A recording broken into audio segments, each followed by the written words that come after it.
السلام علیکم۔ فرحت علی بخاری کی یہ ویڈیو اینڈ تک ضرور دیکھیے گا۔ امید کرتا ہوں کہ یہ ویڈیو آپ کو پسند آئی۔ درود ہو نبی کریم صلی اللہ علیہ وآلہ وسلم پر اور آپ کی آل پر۔ درود ہو حضرت ابراہیم علیہ السلام پر اور ان کی آل پر۔ ایک قرض دار کی کہانی۔ مسلمانوں کے امیر ایک جگہ سے گزر رہے تھے تو انہوں نے راستے میں دیکھا کہ ایک شکستہ دل اور بدحال شخص ملا اور ان سے کہنے لگا کہ آپ کو اللہ کا واسطہ ہو کہ اپنی تلوار سے میری گردن اڑا دیجیے۔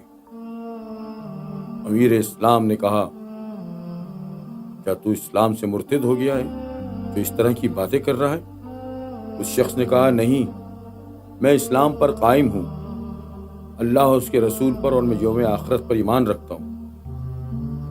نہ کسی انسان کو میں نے ناحق قتل کیا۔ امیر اسلام نے کہا، میں تمہیں پھر کیوں ناحق قتل کر دوں اور میں اپنے اوپر یہ وبال کیوں لوں؟ وہ شخص بولا، وہ اس لیے کہ میرے پیچھے ایک دشمن لگا ہوا ہے جو نہ مجھے کہیں باہر جانے دیتا ہے، نہ گھر بیٹھنے دیتا ہے، نہ کسی سے بات کرنے دیتا ہے، نہ خاموش بیٹھنے دیتا ہے۔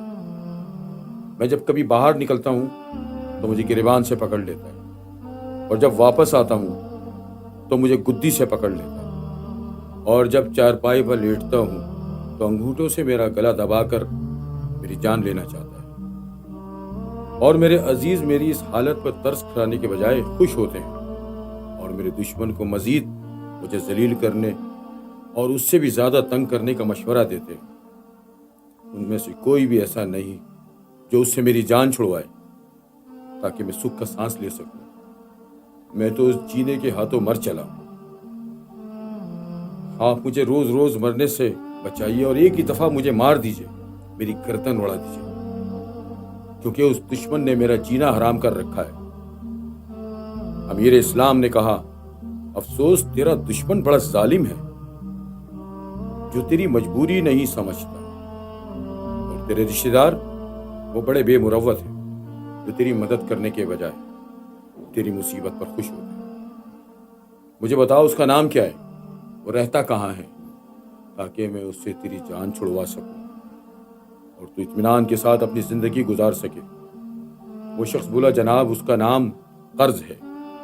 قرض ایک مرض ہے جو میرے سر پر سوار رہتا ہے اور میرا خون خشک کرتا رہتا ہے، اور میرے پاس ان سے جان چھڑوانے کا کوئی شرعی اور اخلاقی معاملہ بھی نہیں ہے۔ قرض کا معاملہ بڑا سنگین ہوتا ہے، انسان مر بھی جائے تو معاف نہیں ہوتا۔ مجھے اس سے خلاصے کی کوئی صورت نظر نہیں آ رہی۔ امیر اسلام نے کہا، اے بھلے انسان، تجھ پر کتنا قرض ہے؟ وہ بولا، 4000 درہم۔